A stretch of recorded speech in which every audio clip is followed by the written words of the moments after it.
I was listening to a Haddon Robinson audio the other day, and he said that I have a conviction that no sermon is ready for preaching, and I would say no Bible study lesson, no Sunday school lesson is ready for teaching, not ready for writing out until we can express its theme in a short, key word is short, pregnant sentence as clear as crystal.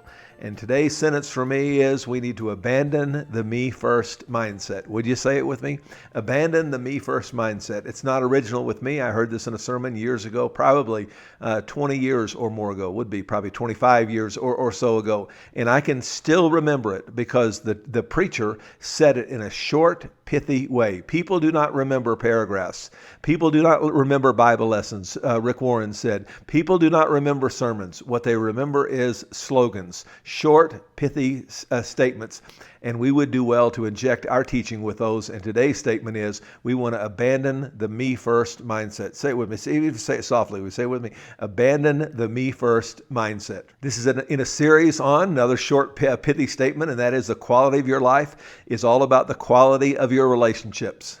I was out on a hike a few months back with my daughter and her boyfriend, and we got to a point we wanted to stop and rest for a minute. So I got out my phone and got out a Bible verse, and the verse that says that your love may abound more and more in knowledge and depth of insight. And I talked to them about the fact that it's not enough just to love each other deeply. We want our love to abound in knowledge and depth of insight, and that's what we're after in this verse. I spent a little time reviewing the last few weeks. You may or may not want to do that. I'm not going to do that in this session here, but not a bad idea to do that. But today we're going to talk about this idea of abandoning the me first mindset. Let me just say up front, this is quite countercultural. I did a Google search on this, ran across this book. I haven't read the book, but best I can tell from reading the description of the book that this book is actually praising a me first mindset.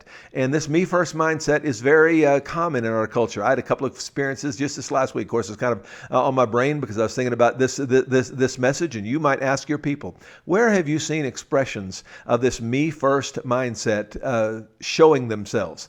And I think about a time I went through last week, went through securities on a trip doing a Sunday school training conference, and I was lying in security, and a guy just kind of butted in front of me in line, or attempted to, and he said, "I need to be in here." And I said to him, why don't you get in the back of the line like everybody else? And he looked around and kind of sheepishly and embarrassedly walked to the back of the line.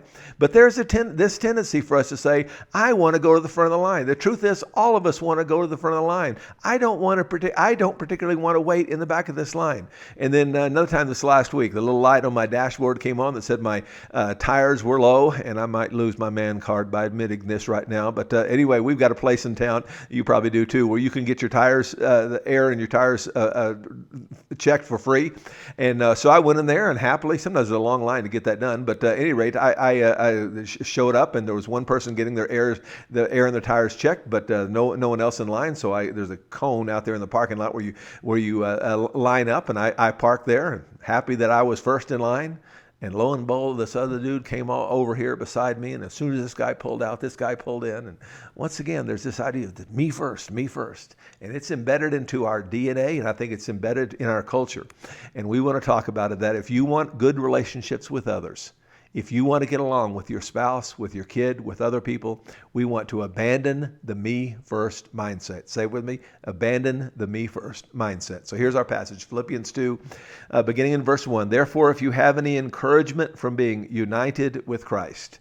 And I would encourage you to pause and read that phrase and say, what does that phrase teach you about Christianity? We've got one big idea we're going to get to today, but not a bad idea to throw in a few other little ideas. And the little idea here is that Christianity is fundamentally not about trying really hard to be good, so much as it is about being united with Christ. And as Christ, because we are forgiven of our sins, because of the gospel, because of what Christ did for us on the cross, Christ comes to live inside us.